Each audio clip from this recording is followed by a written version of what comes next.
items. And so it'll be kind of an amended agenda that we're running today. So Craig Westover is the constable, also chairman of the board. To my introduce yourself. Tricia Norwood Foden, Vice Chair and Court Administrator from Chester County. Okay. Hi, Albert, Constable, Lebanon County. John Fowl, PCCD. Deborah Sandifer, PCCD. Megan Staub, PCCD. Carrie. Sherry Leffler, Supervisor, Constables Education Training Board. Tracy Beaver, Constables Education Training Program Staff. Charles Garside, IUP and PCCD. Good morning, Robert Orth, PCCD Research Office.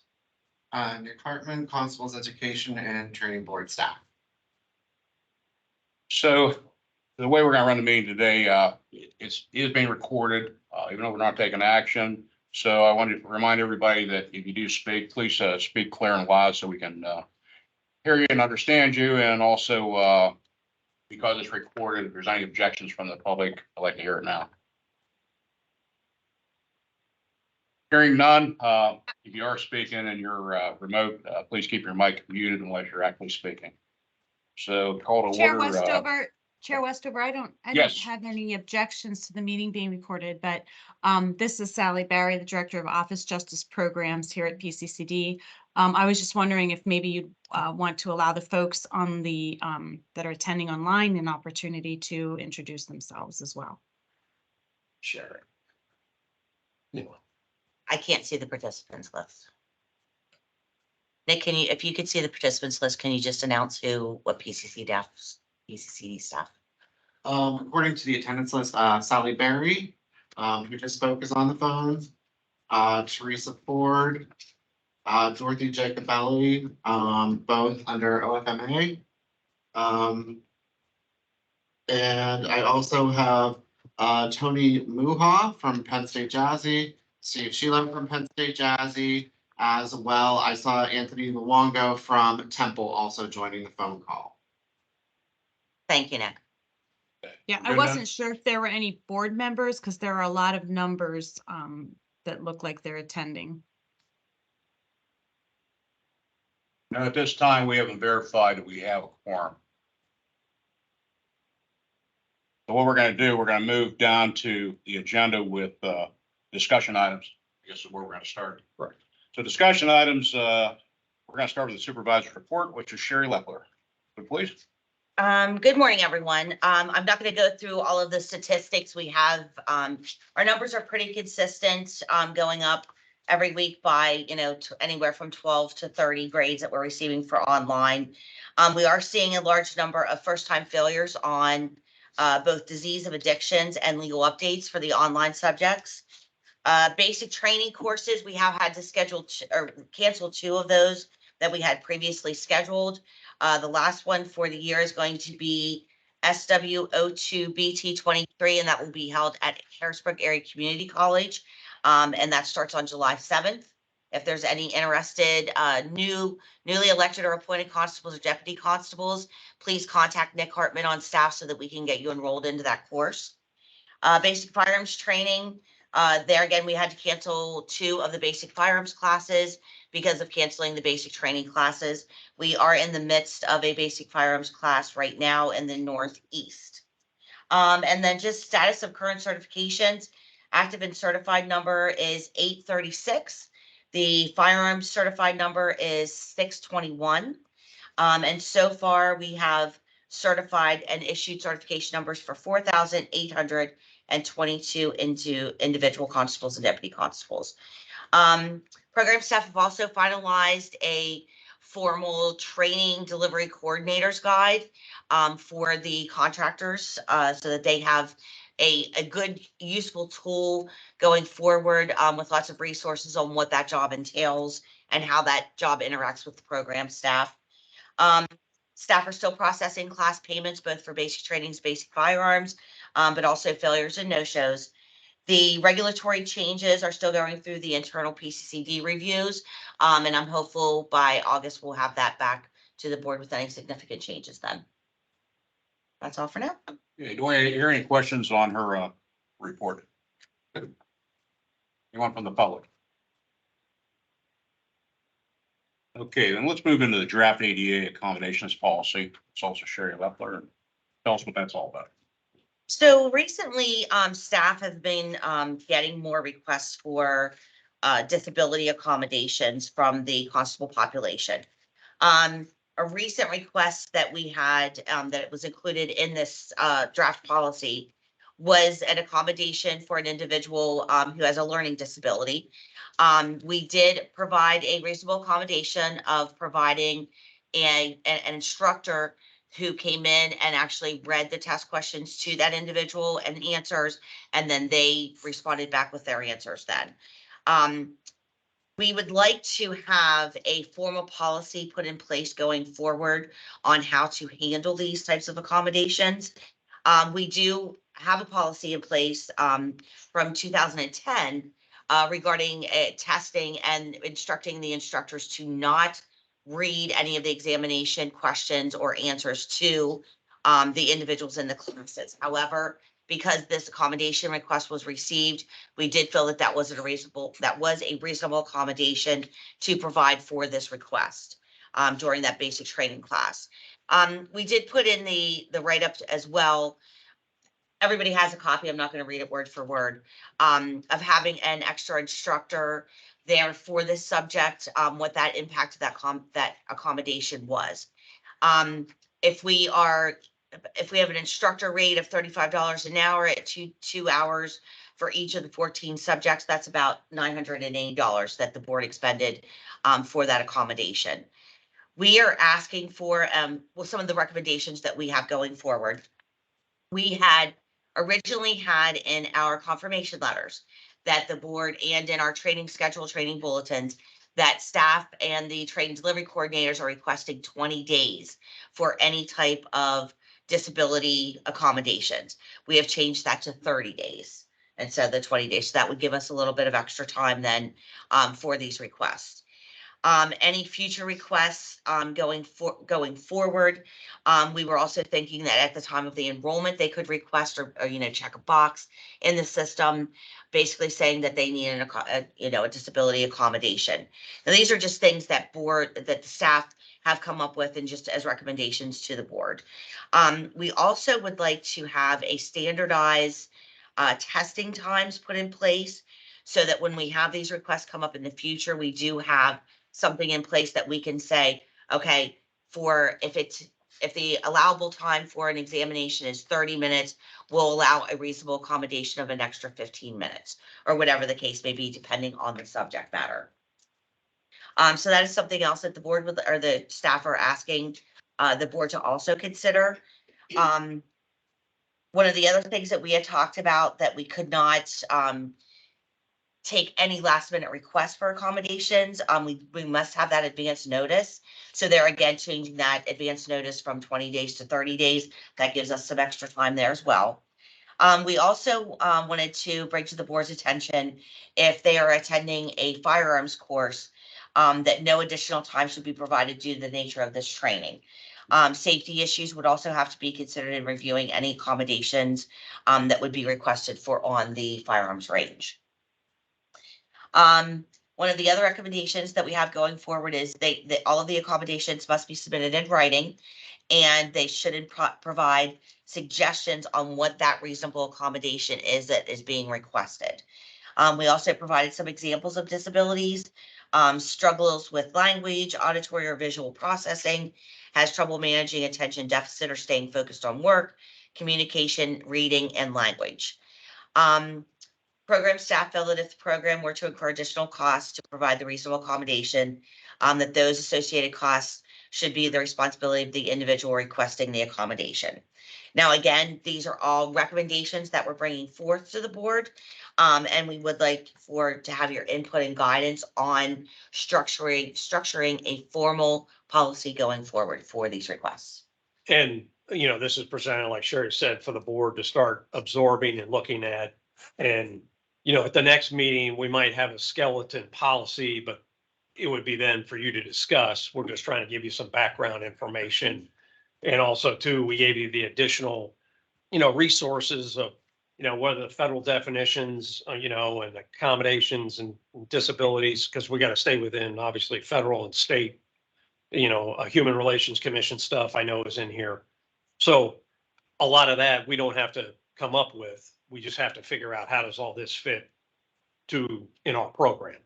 So this is just for at this point, to look at and review, and then at the next meeting, we'll have something, at least a skeleton, policy to start. So basically what you've started with is what's already kind of on the books with the feds and the state now. Things that are out there, we started looking, because right now, and part of the issue is, because we have Temple and Penn State, and, those universities have students and they have to provide accommodations. Temple University, when constables needed accommodation, their office of, for accommodations would handle that. Penn State, how they define students, they don't consider constables going to training students. So Penn State doesn't want to, their office of accommodations not going to deal with it.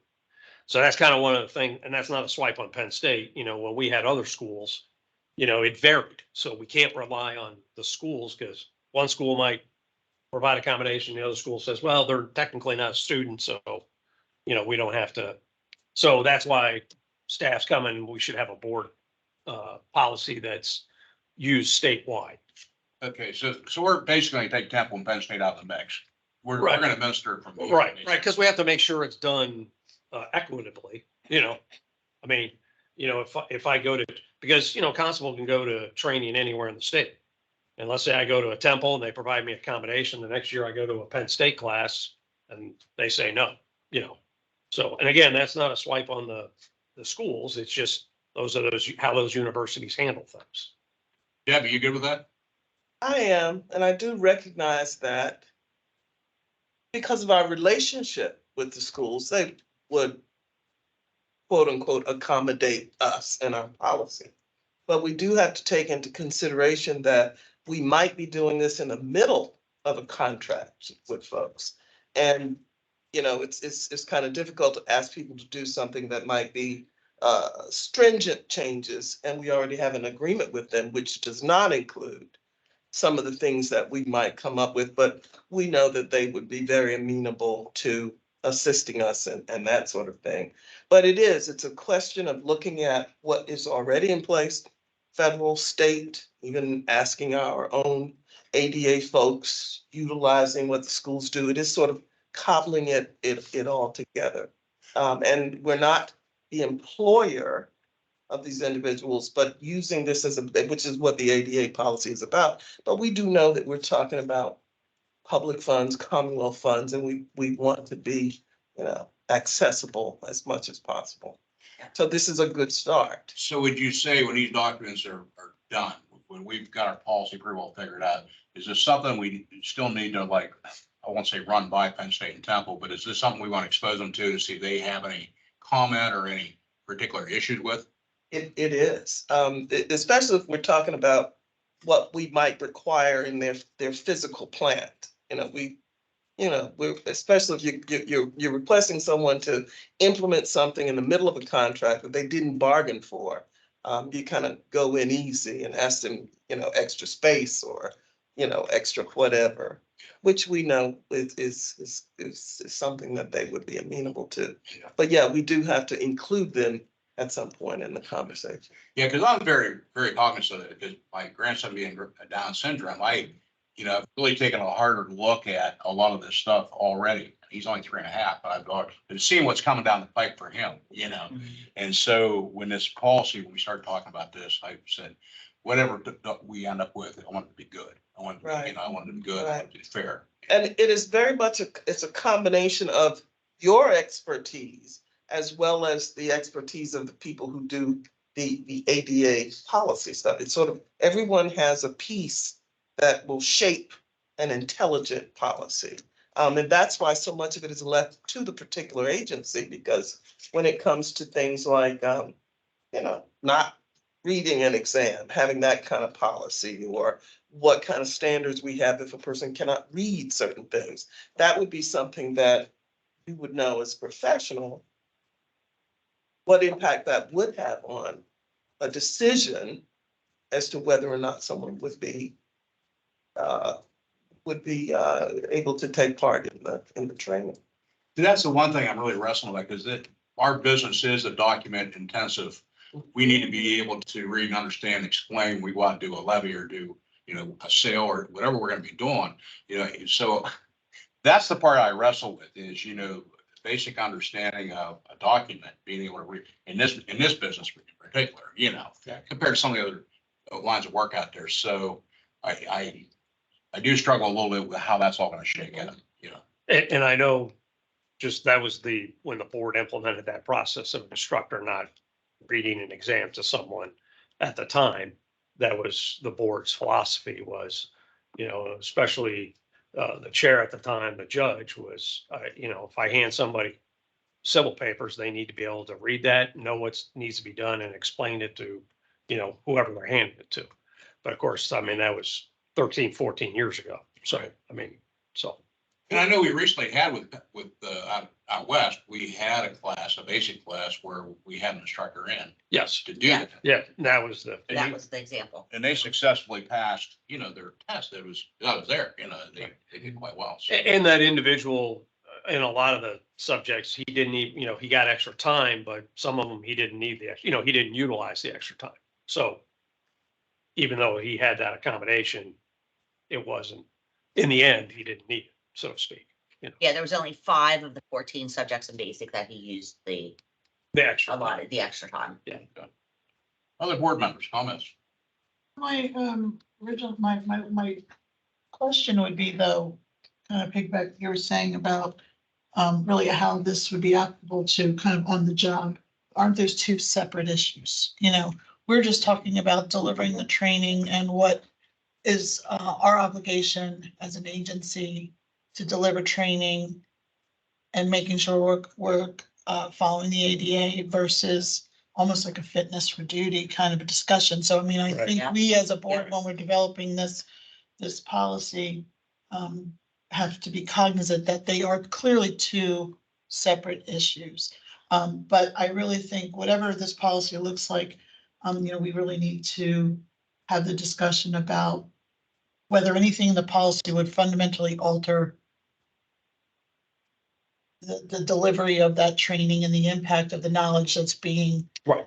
so I mean, I have familiarity with the ADA because I'm the ADA coordinator for my court system, so I know what my obligations are in delivering ADA accommodations for access to court services, and it seems like it's very different in this setting compared to like a learning environment. So I, as a board member, would be very interested in Penn State and Temple's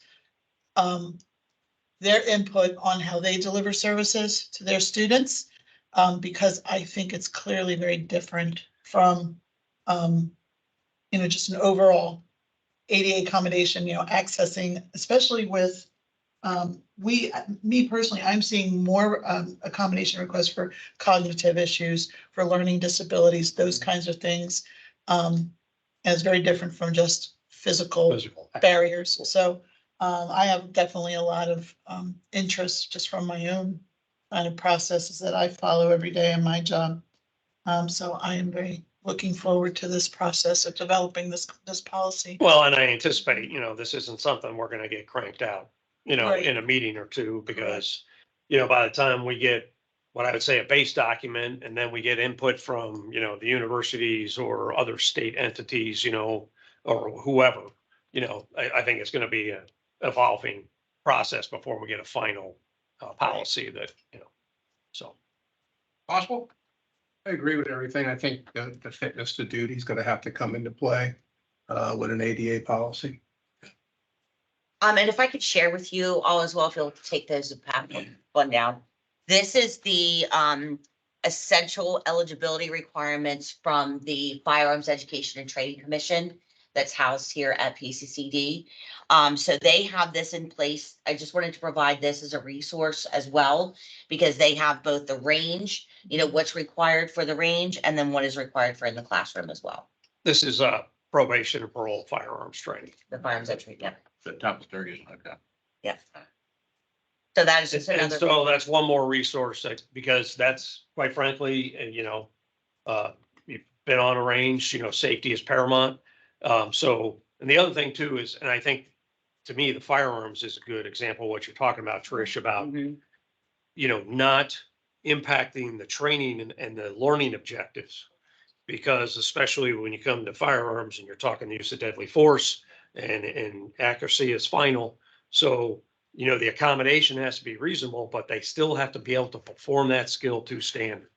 Because, you're, and accommodation or not, you always hear firearms instructors, you're not going to have that warning on the street. Right. So you're not going to be able to be in your best possible situation to engage a target. It's probably going to come when you least expect it. So. Do I have any comments from the public on this ADA proposal? I shouldn't even say it's a proposal, it's just a framework where we're getting started, but Yeah. do we have anybody else that wants to comment on this process as we should move forward? Okay, hearing none, then I guess we'll move on to, let's see here, informational items. This is going to be AOPC Constable Data Review, Dr. Robert Worth, Charles Yardside. John Powell, would you like to do the introduction?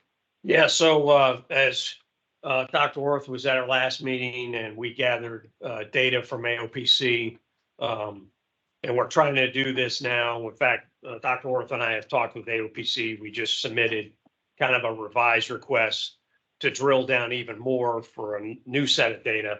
We're going to try and do this every year so we can kind of track constables, how many are working for the courts, and has in his last presentation kind of show how much is civil, landlord, tenant, traffic, non-traffic, all that kind of stuff. Because that helps us fine tune our training as well as it can help address like the, surcharge issue. We can show where we may be missing surcharges.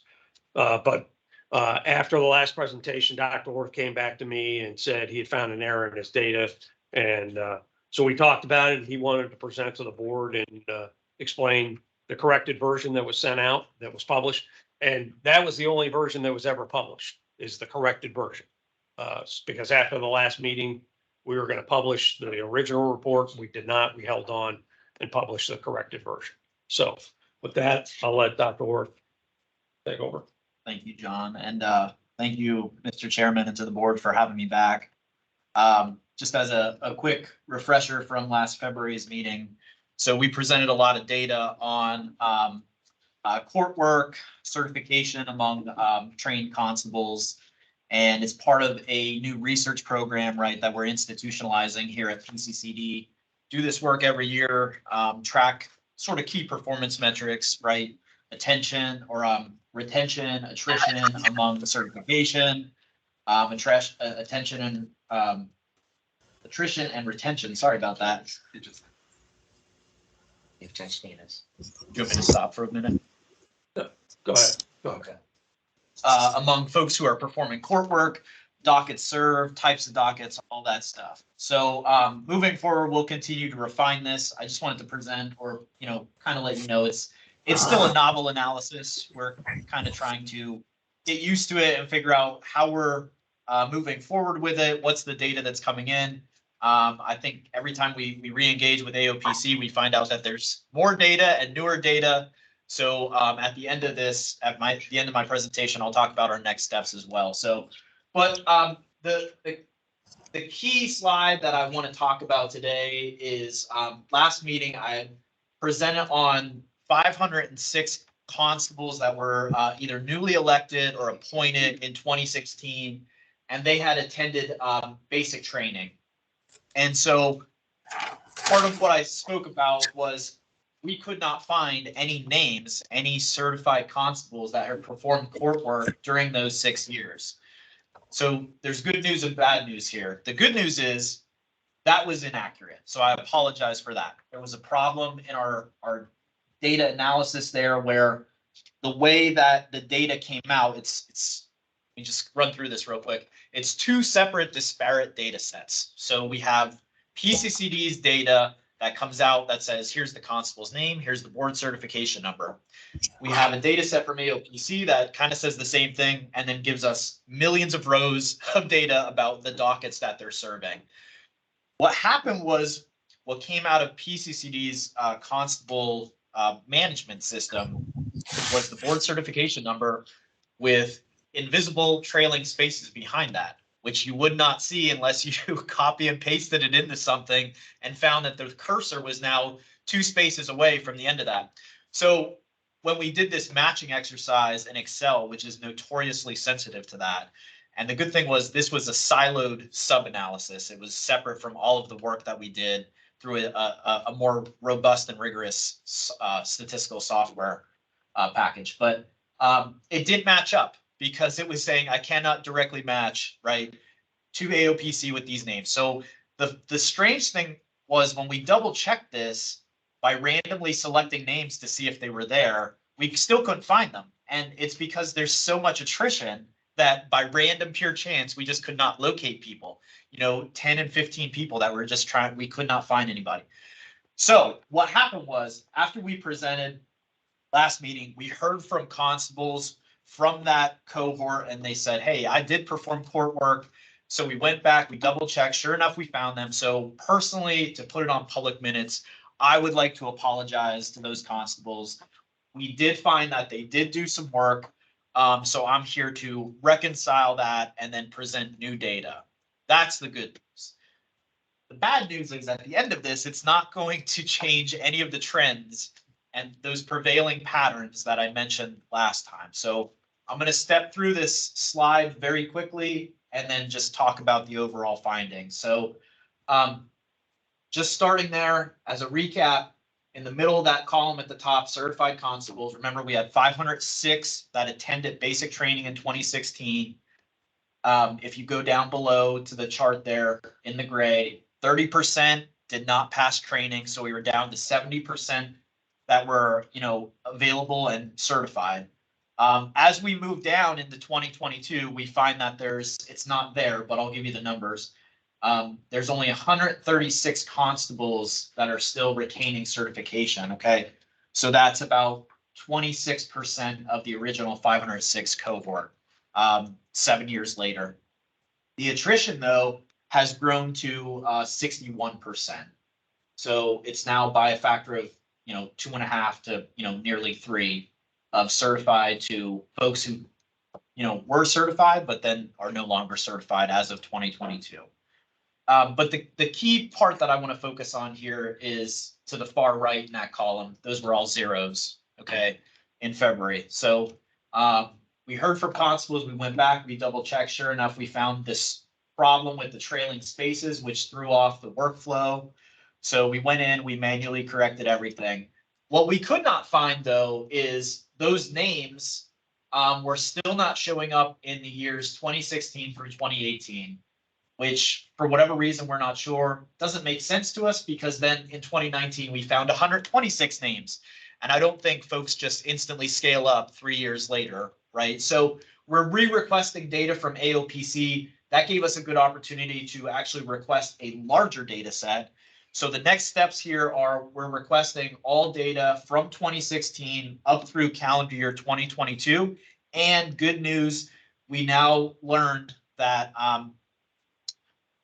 AOPC may be able to tease out the types of services and the fees that are performed by constables. So previously, we could only understand if there was a server fee on that docket, right?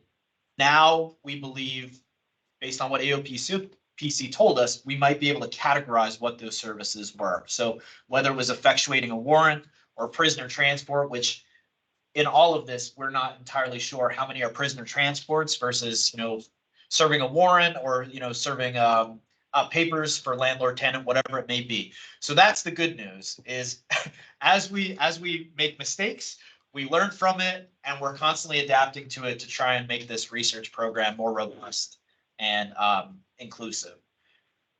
What we found is in 2019, of the original 506 that attended basic training in 2016, 126 did perform court work. Okay, so that's about 75% of those folks. And then by 2021, it was down to 100. So it is continuing to drop. We are seeing it's about 80% attrition there. So we only have 100 remaining of the original 506. My sense is we haven't looked at calendar year 2022. That should, based on the trend, should probably be less, right? So I'm just going to give you some quick figures here. So We had 126 constables from the basic training cohort that performed court work in 2019. They served just under 56,000 dockets, okay? The top 10 constables there accounted for 35% of all of the dockets served. By 2021, the number of the court working constables dropped to 100, as I've illustrated. And so only 20% of the original cohort is performing court work. 80% have dropped off over those 6 years. Those 100 constables that are the only ones working served 38,000 dockets. So that's down from the 56,000 in 2019. And the top 10 constables there are now accounting for a larger proportional share, 39% of all dockets served. So that's up from the 35% in 2019. So the prevailing themes here, this is the bad news, right? Is that the trends that I mentioned last meeting are continuing, right? So less and less dockets are being served over time by less and less constables who are working for the courts over time.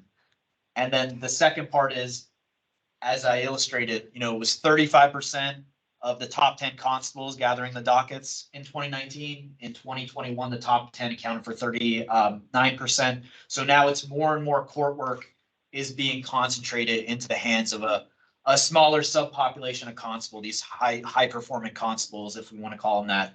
So that's accounting for a greater proportion of all dockets served over time. So that's it in a nutshell. My mea culpa, and then also the new updated data, and then also to let you know the next steps as we move forward. We're going to be getting a new, more robust extract of data from AOPC, and we'll continue to analyze that and come back with updates. Maybe not the next meeting, but maybe when you all meet in the fall or early winter, or maybe even early 2024 based on our workload. But the good news is we have new data coming in that we've never seen before, and AOPC has kind of told us that, I guess, and I don't know this because I'm not a constable, but I guess when a constable performs some services, they put in like a fee sheet. Here's what it is. Here's what I did. Please pay me this. So AOPC is telling us that they can inform us what those services are, and then what was not invoiced to them, but what was paid out to that constable. So From services, yeah. yes, right. So that'll be the new items that we'll analyze and bring back to you guys probably in 6 months or so. So you're definitely not Dr. Feelgood, I can tell that. Let me ask you this. Not that I didn't trust your numbers, okay, but anecdotally, I wanted to find out. So for me, being out in the West, one of our biggest counties is Erie County. And Erie County wasn't showing up basically, you know, with doing much of anything, or we just wasn't seeing it. So I started questioning up that way what was going on, and I'm finding out that there's a lot of warrants, that docket numbers that just are not being issued. They're not being issued because coming out of COVID, they still are not putting people, you know, in prison, or, you know, how they're dealing with people on payment plans, things of that nature has really been impacted. So they're still fairly hands off on, you know, having warrants served. So I guess my question is, the number that I'm trying to figure out is how many warrants are in the system compared to how many warrants are actually being issued out. You know, because what I'm hearing is a lot of these warrants are being issued, but they're issuing them right back to the court themselves. They're not going out on the road, you know, with a police agency or constables or sheriffs or anybody. They're just holding them in house, because apparently in the computer program with AOPC, they have to do something. There has to be some sort of a dispo. Is that correct? Yep. So because they have to have a dispo, they're issuing those warrants back to their own court. So that's the number, because to try to sell anybody to come into this program and go to work, you know, if you're saying, well, it's shrinking down, it's, you know, less and less counties where the work's being concentrated. So in order to get those warrants freed up, to get people that would be able to serve those and interest them in coming in and training, because I mean, that's kind of our job, I believe, as a training entity is, you know, we need folks to train, you know, so if it continues this downward trend, you know, that you're giving us, that concerns me. So how do we, you know, how do we get that number? How do we fix that? You see what I'm saying? Yeah, so that's a good suggestion. So we're talking about a snapshot in time on this particular day. What is the universe of all warrants that are issued and outstanding? So that's a question we can ask the AOPC and see if they can pull it. The interesting thing is when you work with AOPC, they have so much data. I think Yeah. there are just times I think they just don't even know what they have and what they can do.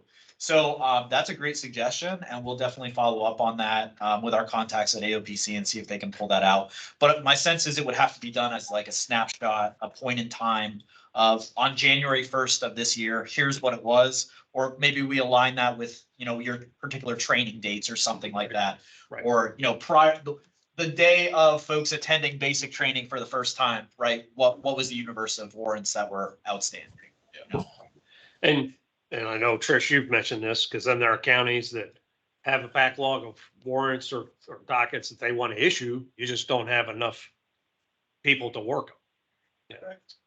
So.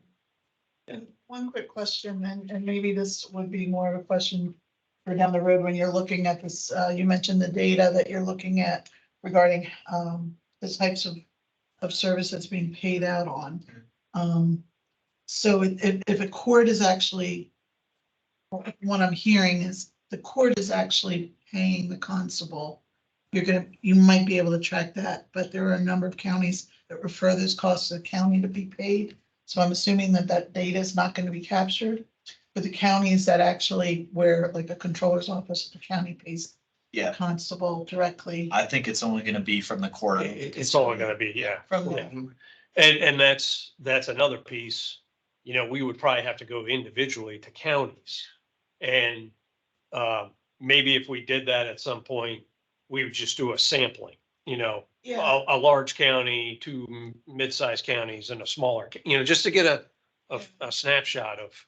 I suspect that most of the larger counties are referring those payments to counties. So Okay. I mean, and those, it sounds like that's really, because that's where most of the constables are concentrated, or in a lot of these larger counties that have multiple constables. Okay, That's helpful. I think it's something to make sure we're aware of looking at that data, so it's not skewed more to maybe a smaller county that has less constables working.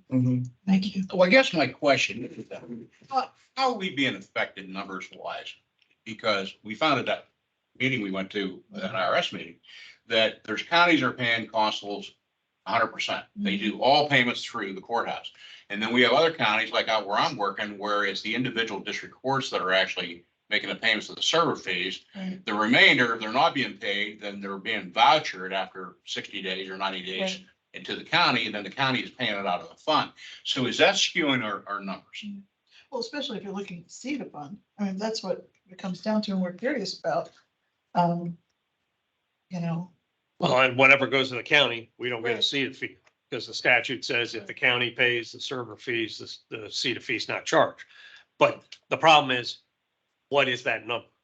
Is Yeah. that 15% of all, or is it 25%? Is that number growing? Yeah. Of how much the county is paying. So, we're losing CETA fees on, it's assessed but not collected. It's assessed, but then the server fees are paid by the county, so it doesn't get paid there. Or as we showed before, the time lag of it's assessed, but that person doesn't show up before the judge for 18 months. it's never. Right, and it's a year to 2 years from its assessment time to when we get it collected. So that there's multiple factors on the drop in the CETA fee.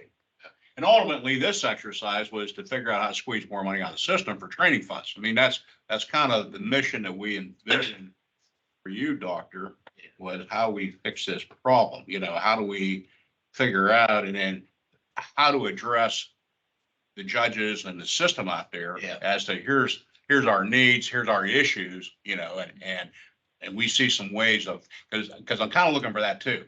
So once we figure this out, get the numbers crunched down, then what is our proposal we make to the court system itself, whether it's the Supreme Court or whoever, that we need help here, and this is what we're identifying as specific issues that we are not getting the CETA fees in that we need to keep the program going. That was kind of my driving force behind this whole thing. Well, and it sounds like just hearing everyone talk, it's this like multi-layered kind of onion, right? Where it's like payments can be paid by different folks, and those entities, only one of them is required to put the surcharge on. Then some of the CETA fees aren't on some of the services, right? And so, it's There's a lot going on there. And then also, I don't think the surcharge has been increased No. in a very long time. It's 94. So The with original. with inflation, it's been eroding, right? So you have folks that probably don't even want to work because it's such a low inflow of revenue, I would say, to them. Well, and the constable fees, the last time they were increased was 2009, I believe.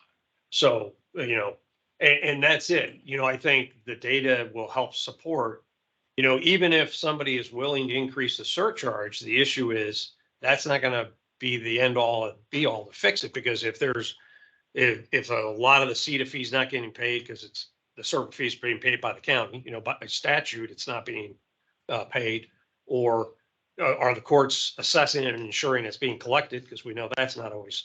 So even with a surcharge increase, the impact will take 1, 2, 3, 4 years before we would start to feel that. Because I really do. I come away from that IRS meeting. I just did not understand that there was so many counties were paying direct and not the district courts. Because my experience had been with 3 to 5 counties that I worked with over the last 20 some years. I always got a check direct from the district court, turn the fees in, get a check, that's just the way they operate. But then I go to this meeting, find out, oh, no, there's a lot of counties that are paying everything. District courts don't pay a dime. That money all gets referred to the county, fiscal administrator, whoever, and then they issue the checks to the constable. So that through my, that was something that I didn't come to that realization until, 2 months ago or whatever. So that's your task may be impossible if you honestly. I'm not going to sugarcoat it. I think a lot of this is a cataloging kind of mission, right? Like reaching out, having outreach to the counties and trying to figure out how does this particular county make those payments, right? And then just getting a baseline of what that looks like, because that can inform how we proceed forward then. So not to put that task on John's folks, but if not, Charles and I can certainly make some phone calls, but I don't know how well county controllers would like to talk to researchers knocking on the door. I think you may get that data We from. could probably, okay. Because you have to note Yeah. note it in the Okay. MDJS that funds are being referred to county payments. So Okay. you may not even have to follow the controller's office. so that way, if, we may not know the full end result of what the county paid out, we can at least, determine, hey, 18% of this gets referred on average to the county, or. And then we're losing those. Right. That's 18% of the surcharge we're not gonna see. And you can ask accountants for what they paid out on 1099s. I mean, that's all public records. Okay, that's helpful. Thank you. Charles, you seem to be absorbing a lot, but I haven't heard a lot from you. I just like being a fly on the wall. So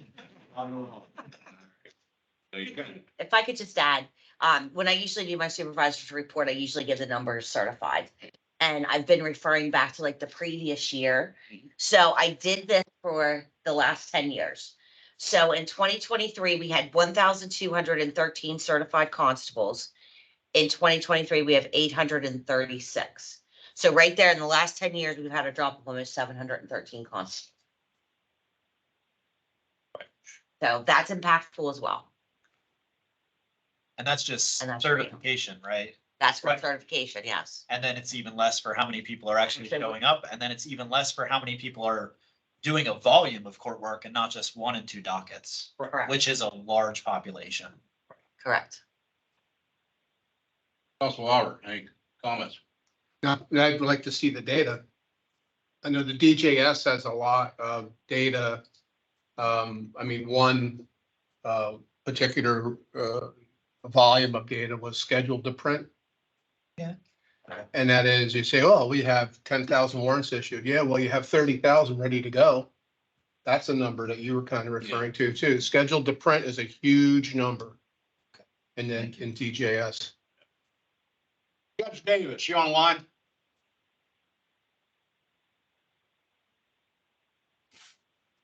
It's there. Judge, Yes, any comments on this report that Dr. Worth gave us?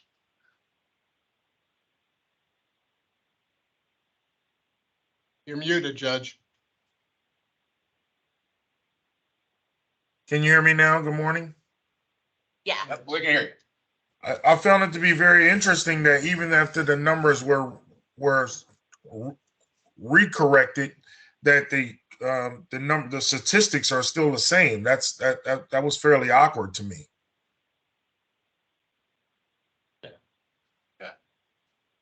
So So, technically, it left me with more questions than answers. correct, correct.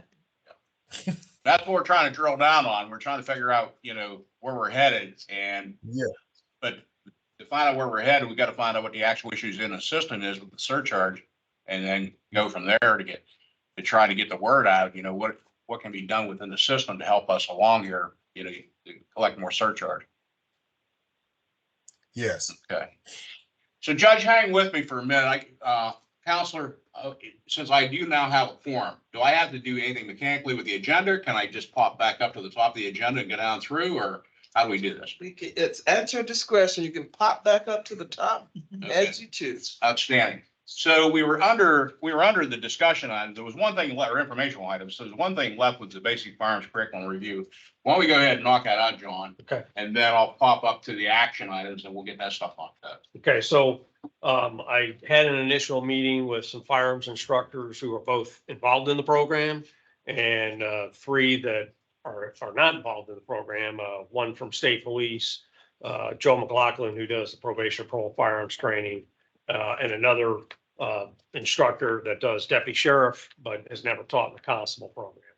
And I include those 3 just to make sure we're not in a tunnel vision, of our program.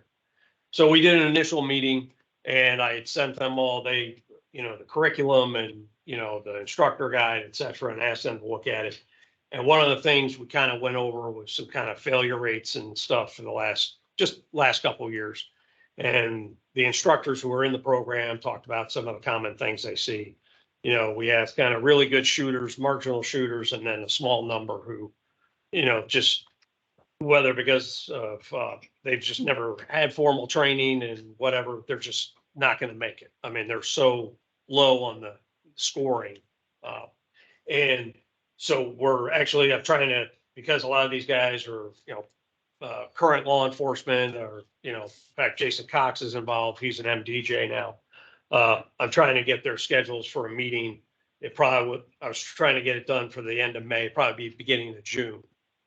They've been emailing me their availability. So the next thing we're going to look at, one of the things that really came out of that meeting was really just time. They felt that we were covering for a basic course what you need to, you're assuming the person coming in has no firearms experience. It's not always true, but covering the fundamentals and all that. But one of the things they talked about was having additional time on the range and how we execute the training, on the range and different exercises of, refreshing certain things and maybe doing some more, running through certain drills. Let's say it's on trigger control, or grip coming out of the holster, the draw. And then run through some drills and then do some, what I would call standing on the range learning review. But of course, a lot of that takes additional time, and 40 hours seems like a lot, but when you look at comparison for other basic firearms, in the Deputy Sheriff Academy, they get about 88 hours of firearms training. And probably only a day and a half of that's actual lecture, classroom lecture. So I think that was the initial piece that came out. They're very confident we were covering all the right things. It's just maybe in how we do those things on the range and having additional time. So the next thing we're going to look at is the course of fire. So, is it up to par with, other current courses of fire? Is it being done correctly? Are we hitting the right things? We all know the stories of how they used to do firearms training and the training scars it left on, officers on the street, guys putting magazines in their pocket, or still holding it, those kinds of things. Of course, we don't teach that anymore. You drop the magazine, get the next one in. So I think we're going to look at the qual course to make sure we're covering the skill set that it should. So, and at the end of this, there'll probably be a third meeting. I will compile a report we've been taking notes and those kinds of things. And whatever recommendations they have come out of that. So I'll, at your fall meeting, probably in the November meeting, I'll have a actual report with any recommendations or those kinds of things. No comments from board members. Anything on that, on firearms? Judge Davis, any comment on the firearms thing we're doing? No, sir. Okay. How about the public? Is there any public comment on our firearms curriculum? Okay, hearing none then, I am going to, additional informational item from Ms. Leffler. Go ahead. There was one last informational item that was presented to the board, in reference to defensive tactics participation. In 1999, 2022, we had 704 constables and deputy constables, successfully completed the 80-hour defensive tactics subject. Of those, we had 57 who did not participate and signed a waiver of participation. And then we had an additional 22 that did partially participate in those hands-on physical skills instruction. So it's about 9%, 79, or about 9%, either did not participate or only partially participated. And then I also went back and gave statistics from 2016 then as well. And back then we had 108 or 6%, but then our total number of certified constables was higher than as well too. So just we do periodically go back and look at this to see, if our numbers are improving for our, did not participate or partial participation. So that was just a quick update for the board. Okay, very Thank you. good. All right, then we're going to move back up on the agenda since we have a quorum now, but with enough members. I want to go to the action items, which will start with the unapproved draft minutes of the February 9th, 2022 meeting. Nick Hartman. The unapproved draft minutes of the February 9th, 2022 meeting can be found with pages 3 through 13. Were there any questions or notations that the board wanted me to make on the draft minutes? Has everybody had a chance to read everything over? Any specific changes that was made that you can think of? Everything come up? Did everything make sense with the minutes as you read through it? Yes. Very good. I just do note that under the members present, you have Doug Davis listed from Chester County. Oh. And I believe he is Delaware. Delaware. Oh, yeah. Delaware County, We're yeah. gonna fix that. Yes. Thank you. We will fix that. before Judge it gets Davis, final. Chester, from Chester and Delaware County. Makes sense to me. I'm sure Judge Davis can say it happens to us all the time. With Chester County and Chester, we always get mixed up. That's why I asked you that question. All the Because I time. saw it right off the bat, because I remember him specifically saying, I am from Chester, but I'm in Delaware County. That's correct. That's correct. That's correct. Nice catch. Very good. Any additional, any changes, Constable Elder? Judge Davis, we good? Yes, sir. Can I have a motion to approve those minutes? I will make that motion. To approve I the second. minutes. Okay. I, Walden Davis, second. Okay. Do we have a public comment on that? Hearing none, a roll call vote. Judge Davis? Here. Aye. Aye or nay? Aye. Aye. Or abstain. Constable Albert? Aye. Tricia? Aye. Aye. Motion carries. Very good. Get that knocked out. All right. How about the unapproved financial report? That would be Dorothy. And Dorothy, I apologize for not recognizing you when we were doing the initial introductions. So do you want to do that for us, please? Good morning. I'm Dorothy Jacobelli with OFMA here at PCCD. Can you hear me? Yes. You can. Yes. Okay. All right. So the fiscal report for the third quarter of state fiscal year 2022-23 can be found on pages 14 through 19 of your board packet, beginning with the statement of cash receipts and expenditures and commitments on page 14. Under the receipts, the balance carried forward from the previous fiscal year is $3,086,320.04. The fees collected through the end of the third quarter were $1,073,723.99. The total funds available as of the end of the third quarter of fiscal year 2022 is $4,160,044.03.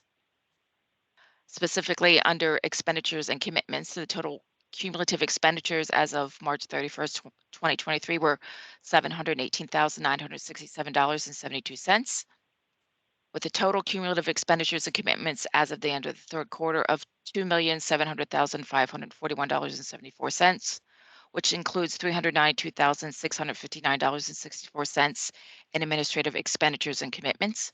The breakdown of those costs can be found on page 15. The total uncommitted funds as of the end of the third quarter of fiscal year 2022 is $740,634.57. Also, a note that the class fees paid as of the end of the third quarter are $218,722. Are there any questions? Any questions for Dorothy? Judge Davis, any questions on our fiscal report? No, sir. The one that always worries me is page 18, our constable fee collections. So right now we're projecting, I believe, is that right, Dorothy? 1,300,000 is our projection for the year for collections. That is the projection, correct. However, you are slightly ahead of that. You can see that as of the end of the third quarter, you were at 82.59% of the projection. If it were right on, you would be at 75%. So you are slightly ahead of projection. We did have a conservative projection because court activities, there's a new normal, and I guess, and we could tell from the prior discussions that we're not sure what the new normal is as far as projections. Right now, you're scheduled to beat your projection, but we're not sure what the fourth quarter will bring. But currently, you're ahead of projection. Yeah, it does look like it's a little bit healthier than what it was, but when I look back, even back into 2019, so prior to the pandemic, like our September quarter, we got in 444,000, whereas 22-23 was 349. So, I guess we're making improvement, but we're not near where we used to be. Well, you and I had this conversation, Craig, about, because of the pandemic, a lot more VTC, video arraignments, or so that going forward, there's less prisoner transports or, those kinds of things. So what services have changed, how the courts are doing business is impacting us,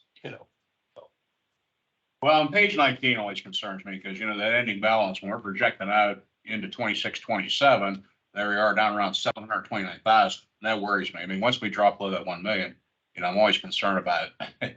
We got to have enough funds to keep running the program. So I guess my takeaway from this is I just encourage more constables that are actually certified to go out there and try to find more work to get it served in order to try to get these numbers better than what they are right now.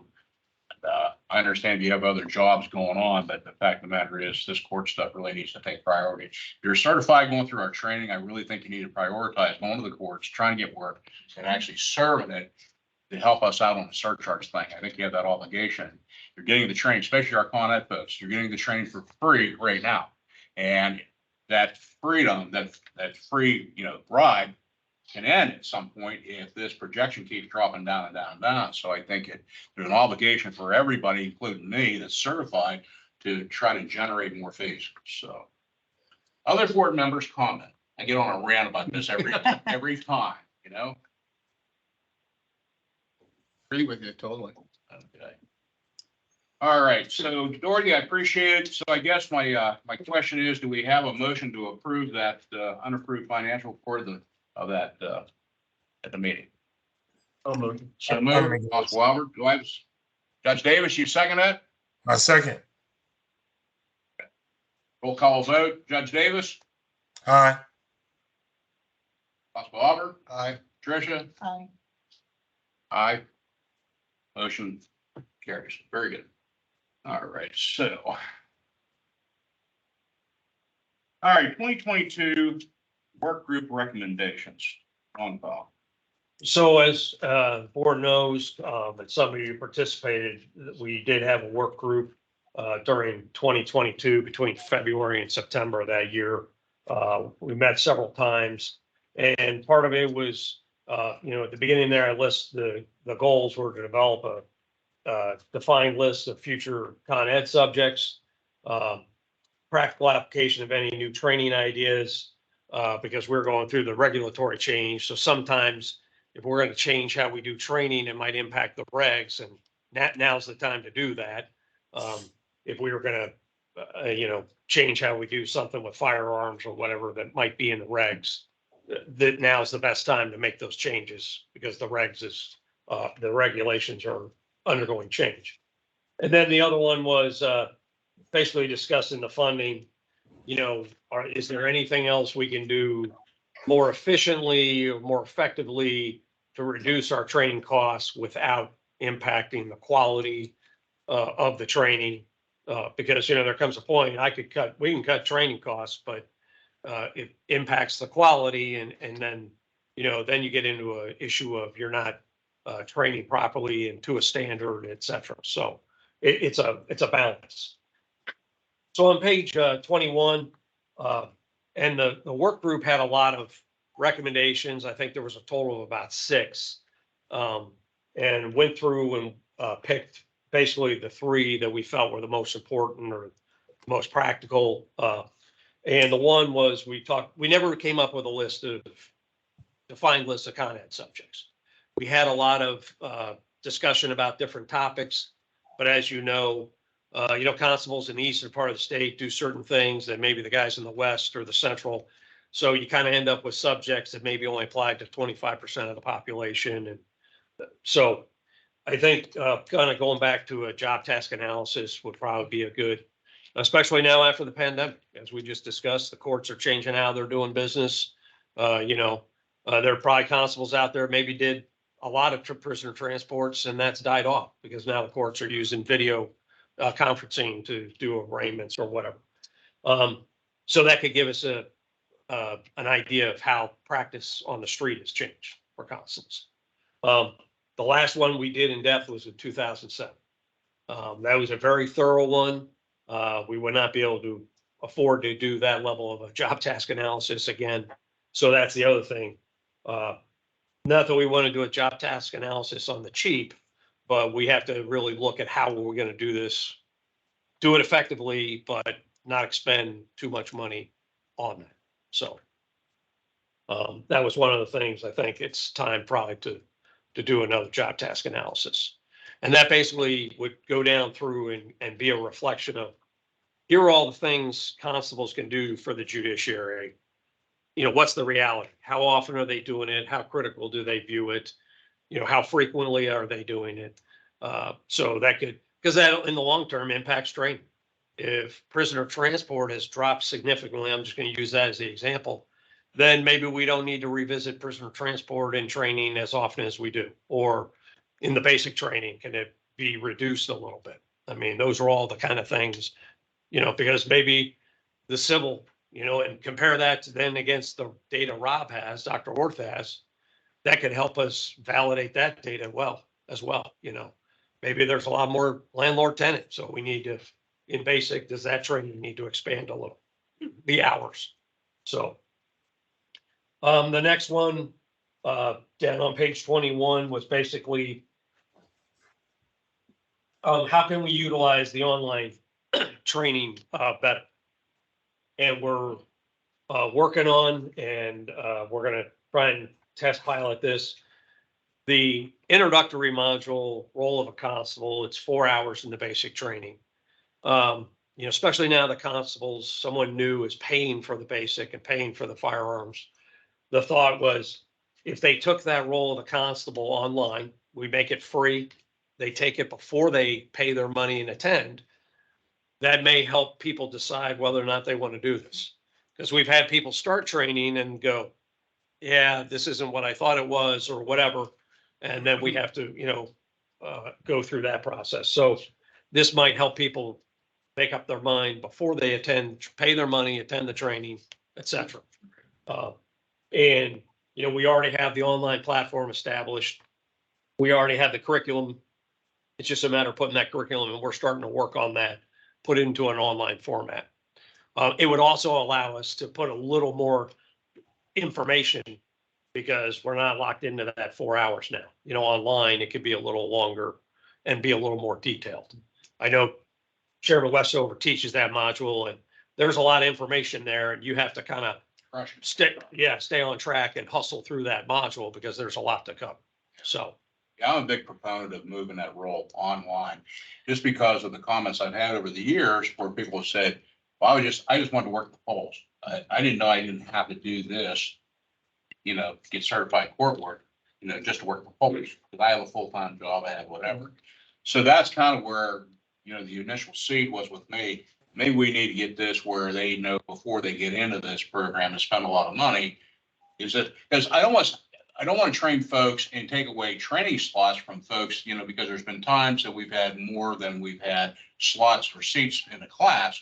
So what ended up happening was people had to wait to take their class. And then you had people coming through the class that said, I really shouldn't be here because that wasn't my plan. You know, I wasn't going to do that. So trying to sort all those issues out ahead of time and some of the, you know, just some of the details, because they get nothing from the counties, the election boards or whatever. They have no clue. You know, they just say, hey, you want to run for the job?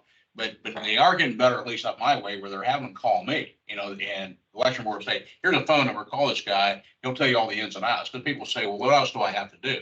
Well, they don't want to give that information. Number one. Number two, a lot of times they don't know what it is. So, you know, at least we're trying to get them educated before they plunge into this thing. And if somebody makes a conscious decision, knowing what it involves, and they go to the basic training on the backside, long-term, I don't think it's going to radically change the attrition that Dr. Orth just showed, but it may reduce it some. You know, if somebody's going into it a little more knowing what it involves or what's involved, they might end up sticking with it longer. So, and then the third and final recommendation was on page 22. And this is actually probably 2 or 3 recommendations kind of combined into one. And it all revolved around the firearms training. You know, since 2020, we have not, and this was prior to COVID, the board had decided to eliminate actual 20 hours of training. Now it's just, well, the show and shoot. You show up, take the written test, get the safety brief kind of thing, and then you qualify or you don't. And I have talked with firearms instructors, and in this work group, they talked about starting to see those firearms handling skills are kind of going downhill a little bit. There's always those marginal shooters year after year. They benefited from having that additional refresher training before qualifying. So the work group talked about having, you know, optional firearms training that's available. We used to have the advanced firearms. I know there are gentlemen out there who would still want to take the advanced firearms, as well as just a refresher on the fundamentals, kind of what I call and of course, these would probably be paid. The individual would have to pay to take the course. So staff would have to bring that proposal to you. This is the kind of firearms training we provide. This is what the cost would be. So basically, if the board wants, we would move forward if you're interested in kind of developing these recommendations a little more. Because once we get into the details, the online one, I think that's an easy one. The job test analysis, like I said, we'd have to look at how would we do that effectively and financially efficient. That's my one issue we'd have to figure out. And then the firearms one, I think we could come to you with a proposal to say, this is what we could offer, and what it would involve. So. Comments from the board? Do we have a rolling number of the failure rate before COVID when we went to this show and shoot? Yes, and we can get that to you. I don't have it off the top of my head. See that? Yeah, and what I will, and I don't want to get too much into it because we've done the numbers. I know we have them, but there was, when we went from the 20 hours where you trained and then qualified and show and shoot, the failure rates doubled that first year or two, and now they're kind of leveling back off. So, well, that's it. I think there was a larger number of marginal shooters who benefited from that 16 hours of range time prior to qualification, you know, so. I call it spray and pray, because that's what was going on. That first year or so, a lot of folks showed up and when they were really shooting poorly, so when's the last time you shot? Well, a year ago, for qual. You haven't shot for a year, it's a perishable skill. You see what's going on. So they finally got the point. Well, I guess I better do some practice. But I mean, that was kind of the discussions we had even prior to COVID and prior to going to that is why aren't people going out of the range and at least putting a few rounds out every month to try to stay proficient? Because on the day, you need to be able to hit your target. But on the day, when it was the next qualification, they weren't hitting their target, so if they'd have been in a gunfight just before they came to the class, they probably would not have survived the gunfight. You know what I'm saying? I mean, personal responsibility, I think, but yeah. Well, I think they relied on that, 16 hours of range time prior to qualification. Qualifying, yeah. Yeah. They get warmed up, So, you have this listed as a action item. So do you need a specific motion on this report or what do you need? Well, and all I was going to ask is if the board wants staff to move forward on developing these out a little more, because each one of these recommendations, like I said, we're going to need to explore and present them to you in detail. And if the board, that's all the action I was looking forward is for staff to move forward in developing these recommendations. Okay. You need a motion for that? Yeah, I would. Okay. Yeah. Judge Davis, any comment on this? Yes, in regards to the information that was last updated in 2007, I mean that's 16 years ago. If there's no financial restraint as to how we can update that, I think that's something that's a concern. That's something that should be updated as long as we can afford to do it. Mr. Fowl, has there been any type of budget or set aside or anything proposed as to what that may cost for an update from the last information that was in 2007? No, Judge, and that's one thing I need to explore. I first wanted to see the interest in the board. And then because, a job task analysis could be from very minimal to very thorough. And the last one in 2007 was very thorough. I think something on the kind of mid to lower end, just because of our financial situation, would probably be the best. So that's what I would come back to the board with is a proposal of how to do that and what that cost might be. I'll have some kind of estimate on what that would cost. Understood. I would agree to that. Something to the bare minimum, but an update. 2007 Sure. Again is 16 years ago. I think there should be some type of update. Councilman Oliver, anything? No, I think it's a very good thing that we should definitely focus on and develop. Tricia? Great. Well, the only comment, well, first of all, I want to say I really appreciated being involved in the work group. I thought the dialogue and the conversations that were had, at least on our little breakout group, were really, really excellent. There's a lot of really smart people who know what they're talking about, working to improve the educational experience for the constables that come through the program. Just the one brief comment on the first, I guess it would be the recommendation number 1 about, really getting that information out to newly elected or appointed constables on the role of a constable. Even maybe something as simple as like I know, for example, many of the court systems have information on their web pages for constables because we get a lot of questions just from people inquiring about, well, what is this constable about? And we just refer them to our website because we'll have a link to PCCD. We'll have information about, appointment process and things like that. Even if, somebody can create like an infographic or anything with the same information we're talking about, something simple, brief, that might be one small way to at least, introduce people who are not familiar with the constable system as to whether this is something they want to pursue. And I think that would be kind of like low, just basic information. And I'm happy to try to facilitate any kind of information from, from the level, at least with the courts. No, that's a good idea. And we have plenty of material that we can pull from, out of the training. So No, that's a good idea. Because we're all constable, basically, you know, in our 4-hour program, we're going over the history, we're going over the court system, the court system. You know, who the players are, Supreme Court right down the line, you know, it's a level of courts. This is where traditionally constables work at, you know, this level. And so a lot of it is that type of information that, but it is, there's a lot there. So when I hammer through that in 4 hours, I'm hammering through that. There's no playing around. We're on the move. And of course, there's not a lot of questions, you know, from the constables, because it's brand new to them. It's their very first training subject. So, and what I think is with this online, then if there is questions, when they come into that, whatever that first block of instruction is under basic training, if they have questions out of that, then they can be presented at that time. They'll be more knowledgeable about what questions they need to ask. Well, and a good example is, so the deputy sheriff, they have a waiver for if you're a municipal police officer, state trooper. And they just recently moved the first week, which was all classroom online. So they have to do 40 hours online. Then they come to 1 week at Penn State for the on-hand stuff, court security, prisoner transport, all that.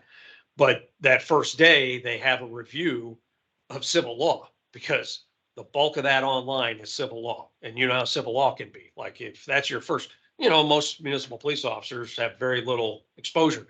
So they do conduct a review in that. That's the first module they have, because now they got exposed to it and they're trying to understand it. So they do have a session to review. So those new deputies can go, hey, I don't understand, you know, whatever, this court action, you know, so then, and that's probably works better, as you said, Greg, because they don't know what they don't know when they come to the class. Yeah. You know, so. So then you do, you know, at certain points I'll get questions, but they really don't know the question to ask. Right. Then it bogs down on time. So, and God, you know, I hate to turn down work, but I mean, if I move this online, I'll talk myself right out of the job, you know?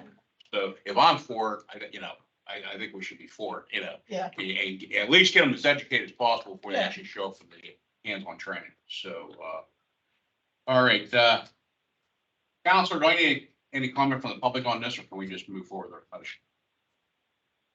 Let's just move forward on the motion. Okay. Truly, this is not necessary. So I'll make a motion that we direct staff to move forward with the training work group recommendations as presented. And do I have a second to that motion? Second. Council Welber, any further questions? Roll call vote. Judge Davis? Aye. Council Welber? Aye. Christian? Aye. Greg, aye. Motion passed. Thank you. All right. And I apologize, I'm kind of out of sync here today because of the way we're doing things. So I like to run a cleaner meeting, but this is the way it's going. All right, so we have next on our action items is a code of conduct revisions, and this will be Sherry Leffler will present this. Thank you, Chair. Basically, the program staff have been going back through and instances that have come up over the past couple years, bringing them back to the board with some updates. Very minor changes, but significant changes, I feel, to the code of conduct. So on page 23, we added in that we should not be saving your user ID and password information on a shared computer or laptop. We did have an instance where someone logged into the wrong account and then they were not credited with the examination scores from that other person's account. So that is why that was added in there. On the top of page 24, we added in a prohibition for constables gathering in large group functions with multiple individuals accessing the online training, either on multiple computers or completing it one right after the other. Again, the online trainings are designed for individual completion, not in a group setting. So we wanted to add that in there as well. Then on page 25, we've just spelled out and given some examples on harassment. And this actually came, and I will spell out, I have OA in there. I will spell that out as Office of Administration. But we added in some examples there too of what harassment, name calling, those types of things. And we also added in there about bullying comments on page 25. So those were the significant changes to the code of conduct. And then I'm just asking the board to review and approve this. And then it will go for the 2024 training schedule. It will have to be signed off before anybody can enroll into 2024 classes then. Okay, questions from board members on that? Anything, Constable Albert? Tricia? Judge Davis, any questions? No questions. All right, then I'll entertain a motion to approve the changes on the code of conduct. All right, Walden I have a Davis made the motion. Davis makes that motion. Second. Second. Constable Albert. Any further questions? One question, so Sherry, then, under the recommendation for 25, I see there's like an editorial note in there. I like these examples better than you thought, so how would that look then? That will strike that, Right. yeah. So then you'll just Yeah, go that was just- into yeah. include it in the form, not limited to, and then the 5 examples. Correct. Yep, thank you. Okay. All right. Good then? Yes. Roll call vote. Judge Davis? Aye. Constable Albert? Aye. Tricia? Aye. Greg will vote aye. Motion will carry. All right. So now we move on to, is she still here? Yes, she is. She is. Being very quiet down here. Tracy Beaver, talk to us about instructor certifications. Thank you, Chair Westover. The two instructors that are being brought forth before the board for approval are both from Penn State, the Jazzy unit. The first is Justin Keenan. We are requesting approval for the topic of general for him. And you can see his qualifications there listed. And then the second one is for Garrett Kimmel. He is currently board certified to teach communications, general law, and firearms. And the staff put forth his recommendation to approve adding Moab to his communications. So that way he could teach Moab during the basic training and should it come up in a continuing education class. So staff recommends board certification for both instructors for the subjects that are listed on their sheets. Okay. Both these are Penn State. Yes, Nothing correct. from Temple this time? None from Temple. Now. Do I have any questions on these instructors being recommended? Do I have a motion to approve these? I'll make that motion to approve the request for certification. Do I have a second? I second Walden Davis. All right, we have a motion and recognize Judge Davis second. Roll call vote. Judge Davis. Aye. Walker. Aye. Tricia. Aye. Craig will be aye. Very good. Thank you, Tracy. All right, so then check off. We're clear down to executive session. Who's asking for the executive session? In the reading. Does the staff request? It is to discuss a personnel issue and potential litigation. Do I hear a motion to go into executive session to discuss those issues? Make that motion to go into executive session. Okay, do I have a second to that? One second. Second that? Roll call vote. Judge Davis. Aye. Constable Albert. Aye. Tricia. Aye.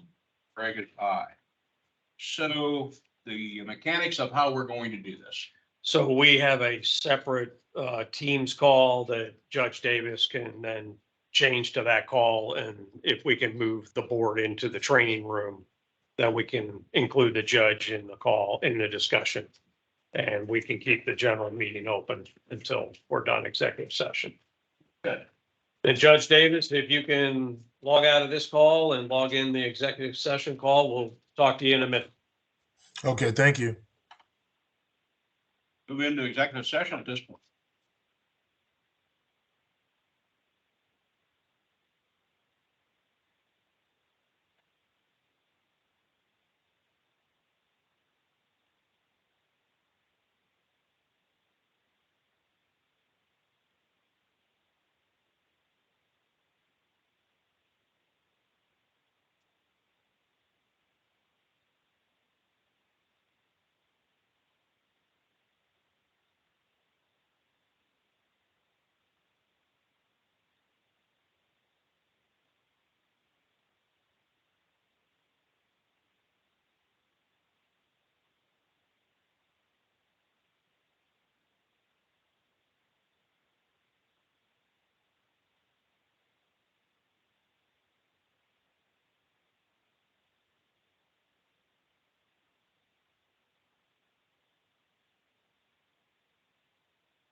Is the meeting still going?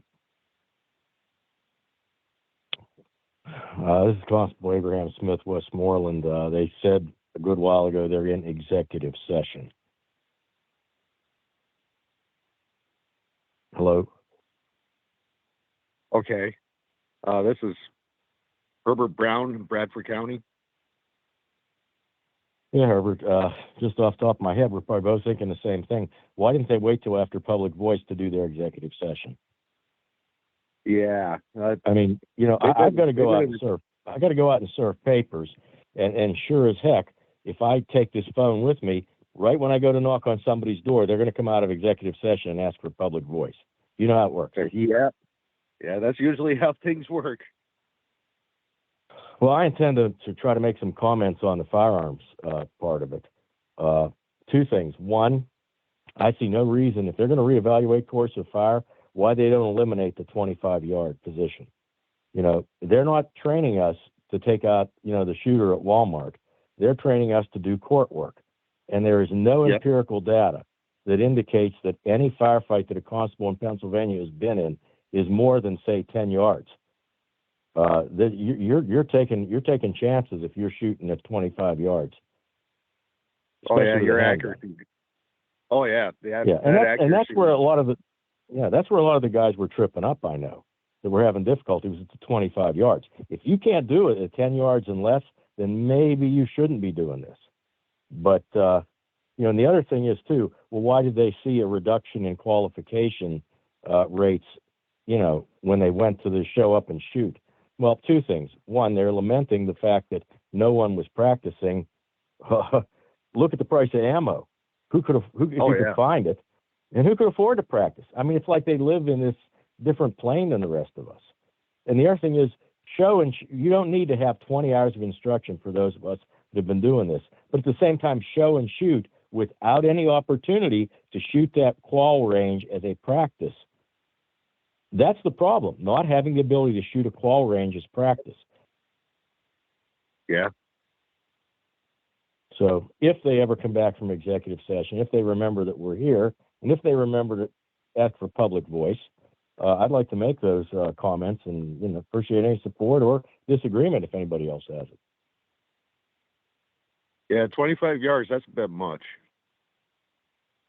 Well, it is, particularly if you're training, and they can say, well, the sheriff's trained for this, and the Act 120, timeout, they're not being trained by you for court work. If you're training us for court work, show me one case, empirical data in this state where a constable fired from over 15 yards, justifiably. Well, I can't They think won't of be able to do it. anywhere in the country that most handgun fights take place at that 25 yards. It's usually close quarters.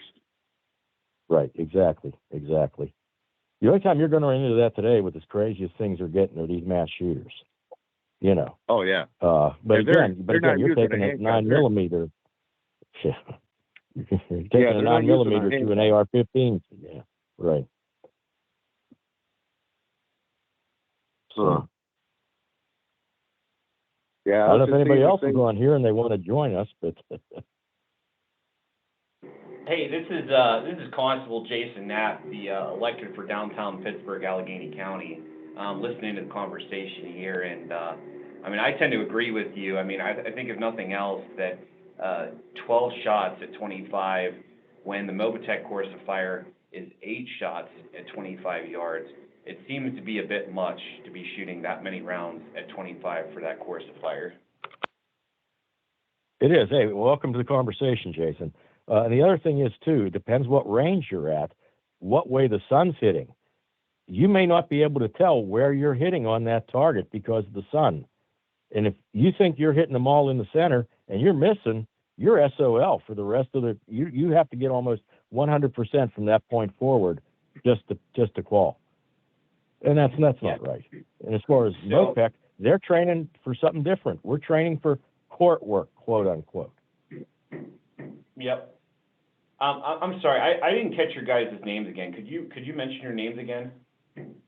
This is Abraham Smith, Westmoreland County. Constable Herbert Brown. Bradford? Bradford County, yes.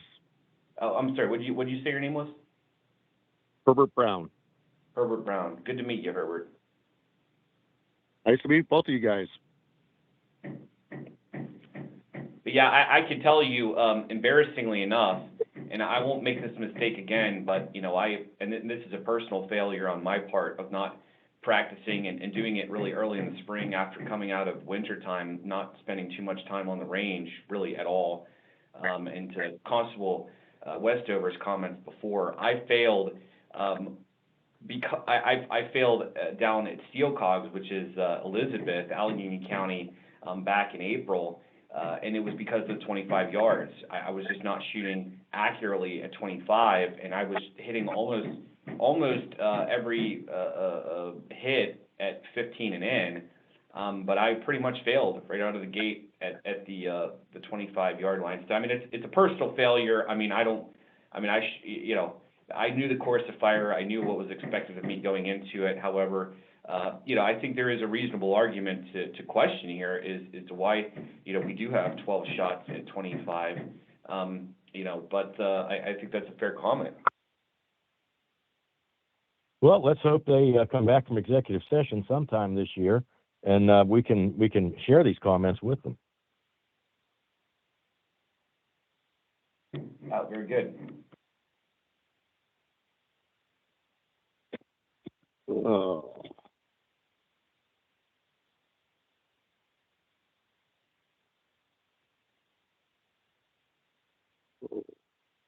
Holy cow, we've been at this for 2 hours now. Got to be over a half hour they've been in executive session. Yeah, it's been over a half hour for that one.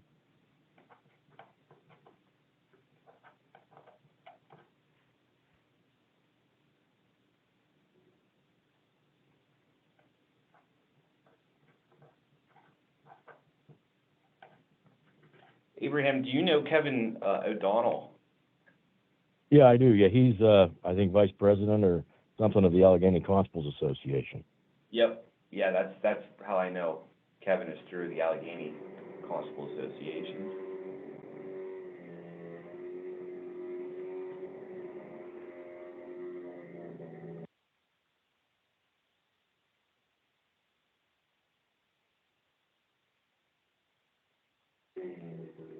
Herbert, are you busy up in Bradford?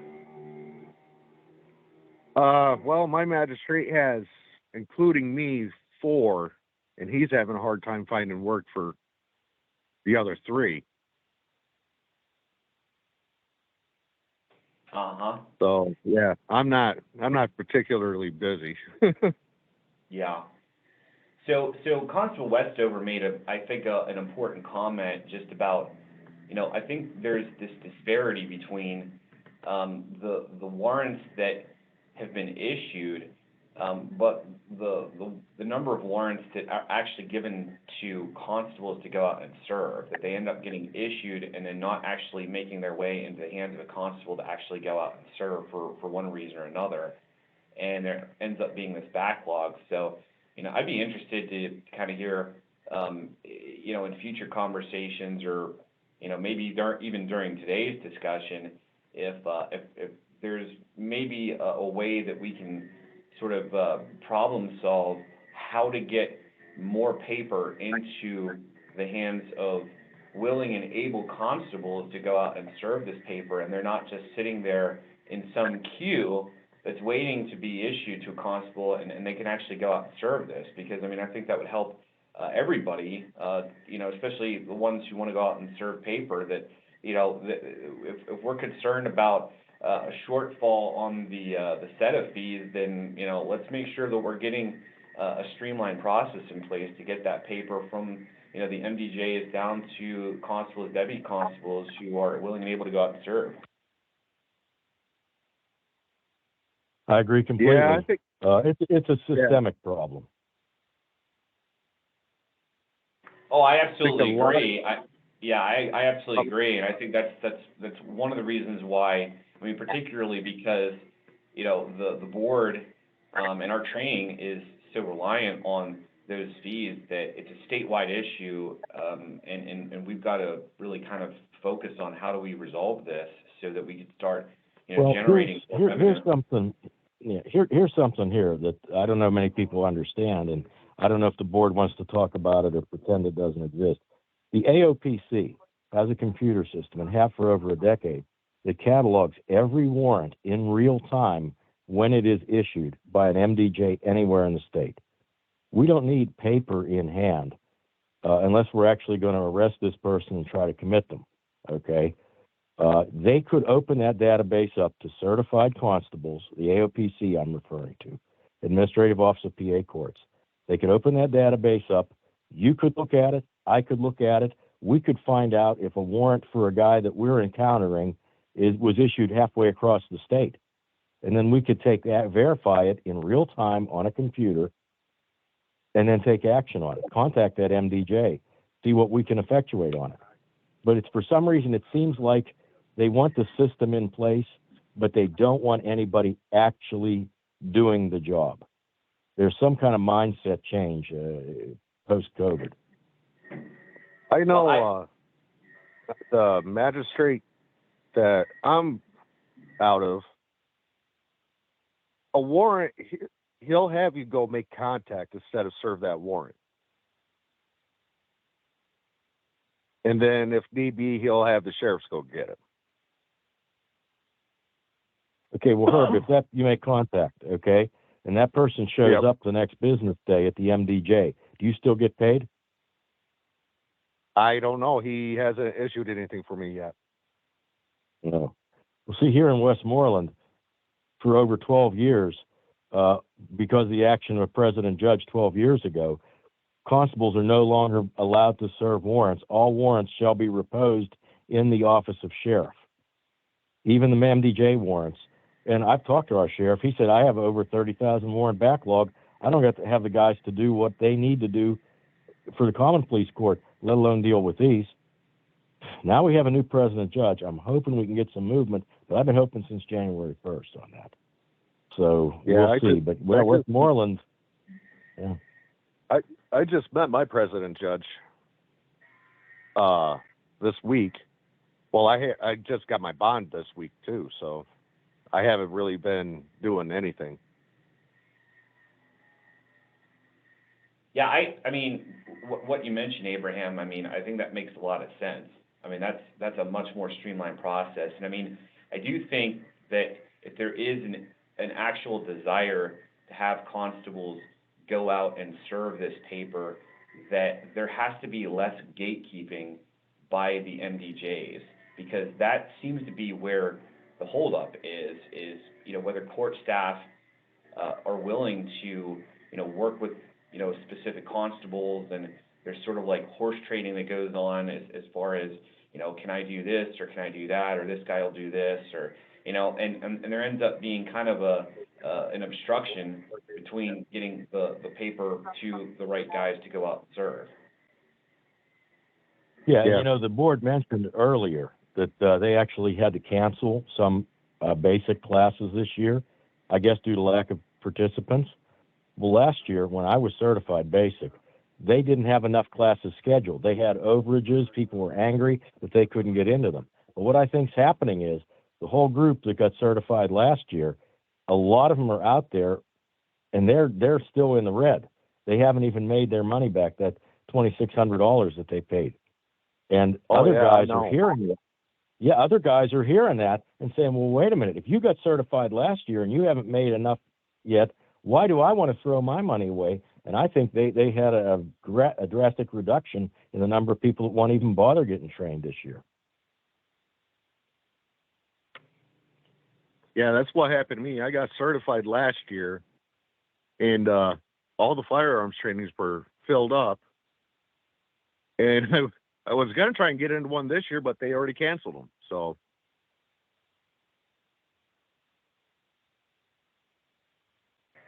Yeah, I think it is, there's a barrier to entry here. I think there's more than one barrier to entry, the upfront cost. And I mean, I understand why. I mean, to have constables be certified for free, becoming newly elected or appointed, especially deputies, and then just not go out and do anything. That's a huge, strain on resources that are scarce. But it cuts both ways because, the fewer individuals going out and serving, obviously the less revenue they're generating, potentially revenue generating, and the less funding there is to train more constables. Well, revenues in general, they're only scarce because of the way the system is set up, trying to run this on the fees. Revenues in general aren't scarce. Harrisburg throws money away on all kinds of garbage. There should be legislative staff from the leadership in our legislature in on these calls. They should be listening, figuring out what the issues are, taking it back to their bosses and saying, we got to do something for these people. If you're elected or you're appointed, you shouldn't be gambling with that money. Maybe you'll get in with somebody and maybe you'll get work. Let the state take that gamble. They're better equipped to do it. Yeah, I don't disagree with you. I mean, I think it's a lot of burden to place on the individual constable to do that, and then we're seeing this trend of attrition, and I mean, I think that there's this is a causal relationship. This is not correlative. This is causal. That I mean, if you don't compensate, adequately constables, and all the burden for equipment, supplies, ammunition, vehicles, so on and so forth, that there's a tremendous upfront cost here, that it can't be any surprise that we're losing people based on the revenue that they're generating, the expenses that they have, and ultimately the consistency of the work even. Because I know guys that are, finding it difficult to do work based on whether the MDJs are issuing that paper to them or not, and they play favorites, and there are those issues. Yeah, they do like to play favorites, but at the same time, they're elected just like we are. And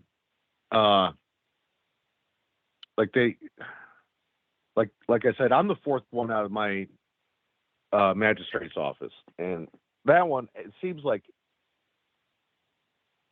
every Wednesday that place is packed with state police and everything else. And then I go across town to the other magistrate's office over in Wysox, and there's nothing going on there. But he has two constables working out of there, I guess. I never see those guys.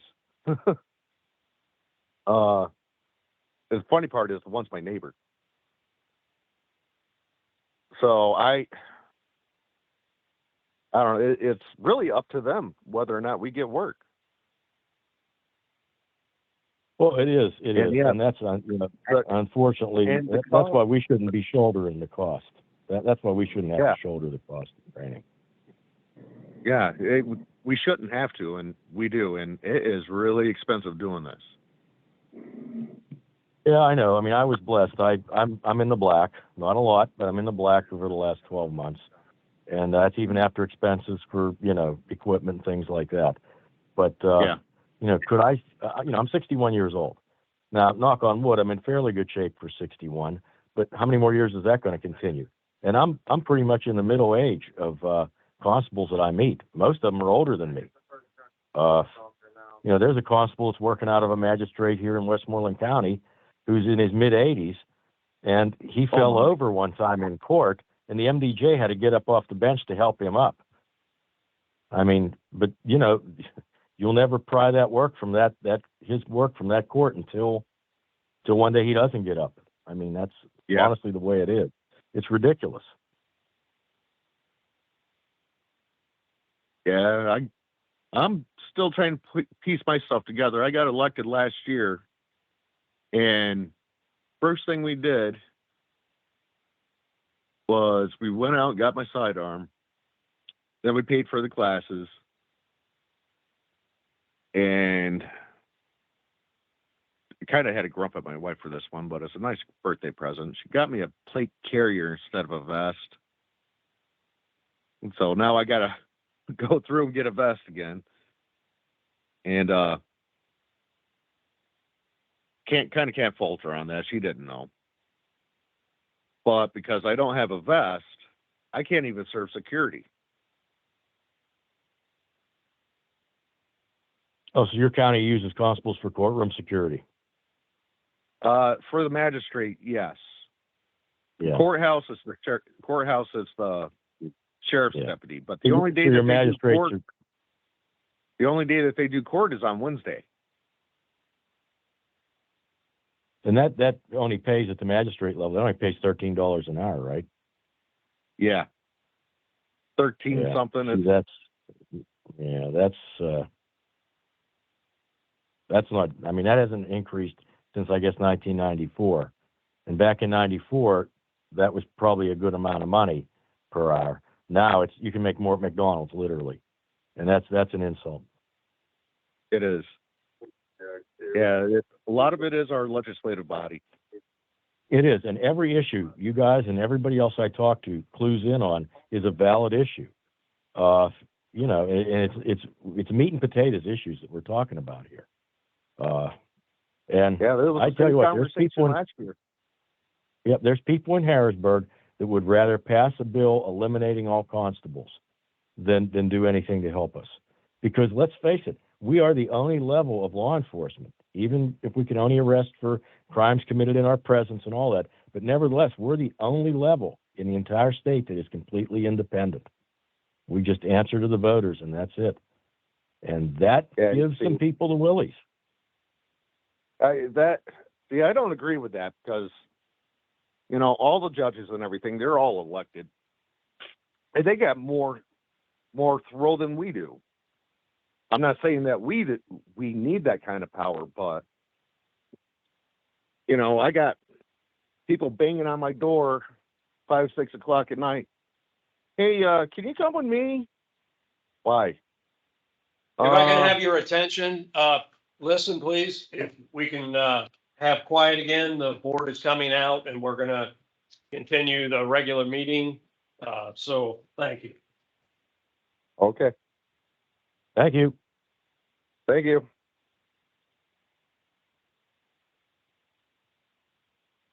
He had to log back in. So Right, he has to come back in, so. give it a minute till he's, show off.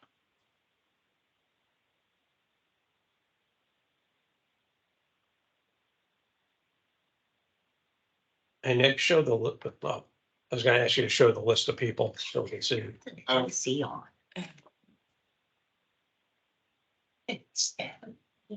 Jerry sexy.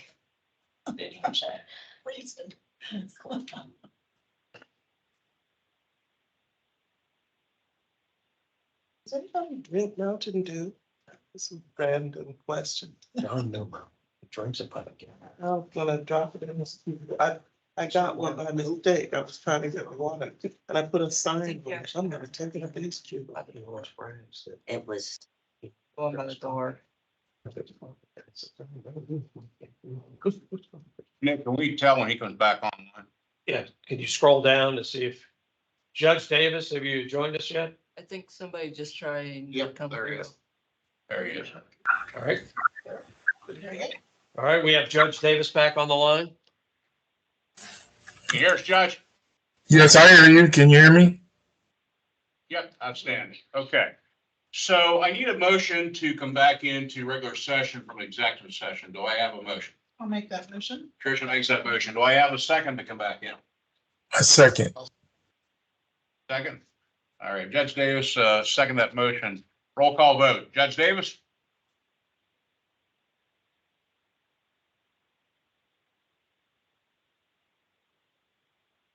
Still with me, Judge?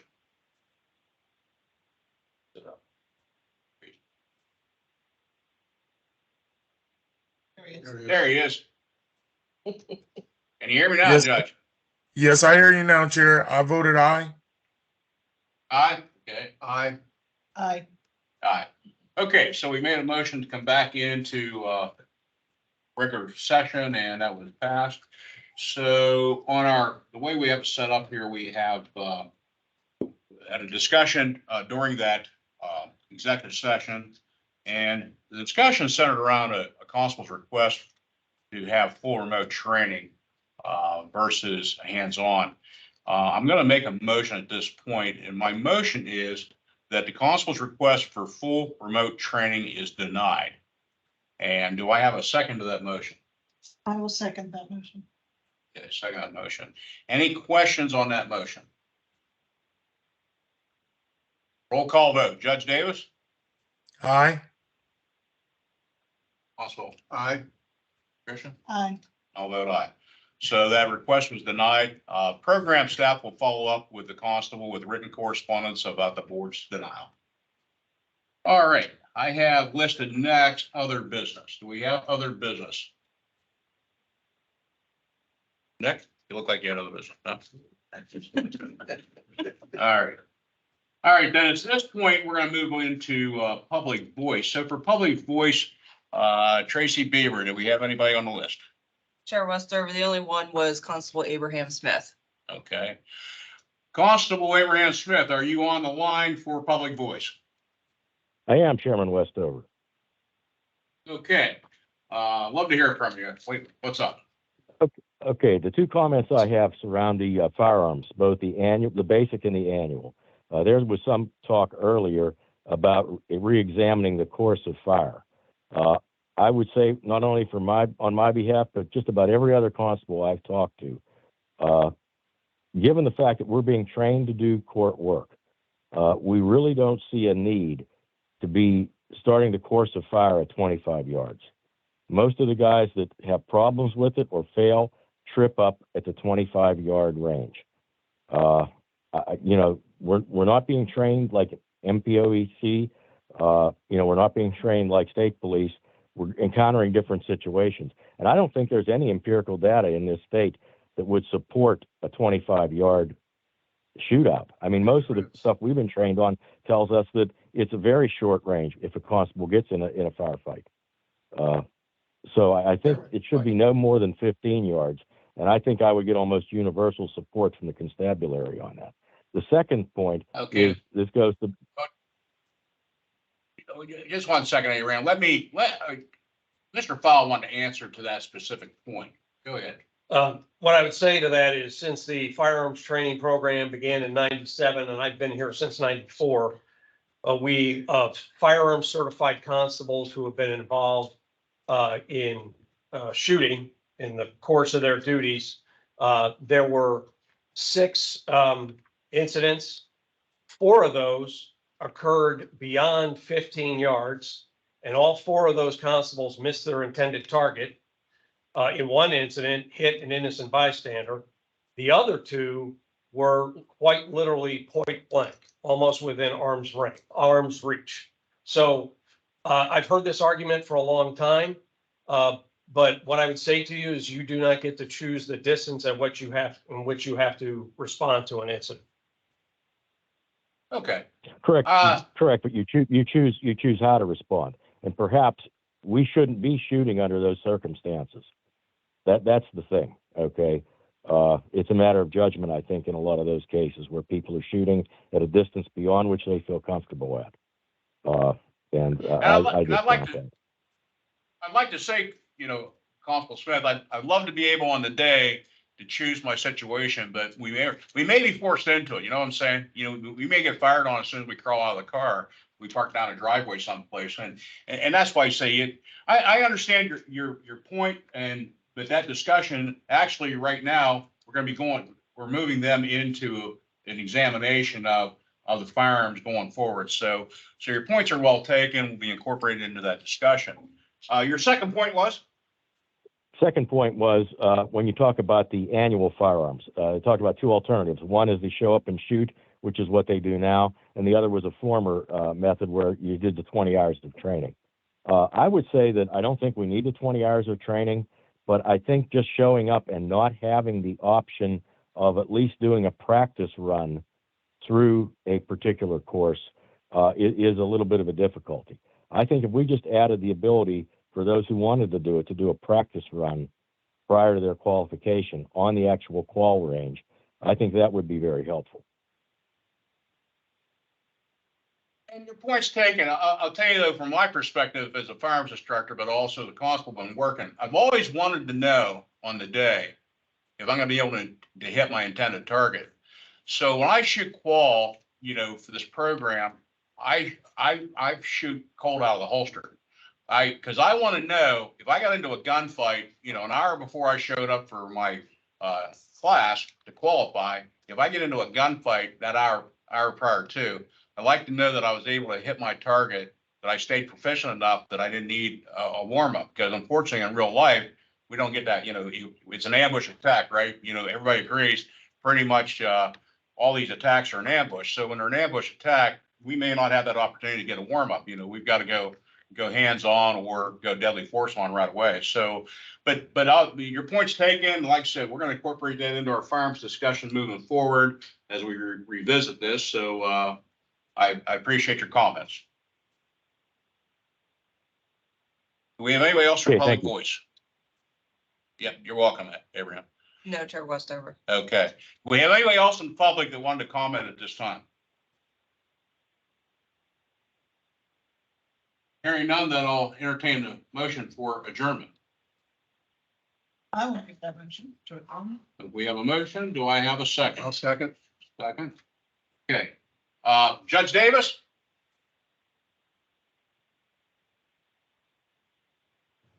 Yes, You're Mr. muted, Chair. Judge. There you go. Okay. Can you You hear me? vote on that motion to adjourn? Yes, aye. Council Allen? Tricia? Aye. I vote aye. We are adjourned. Thank you very much. Appreciate Thank you for joining us. Sure. Thank you, Thank you. Judge. Thank you. You all have a great day. Thank you. Thanks, Judge. Thank you, Judge. What's your date on? Kids, I apologize for the struggle. I struggled.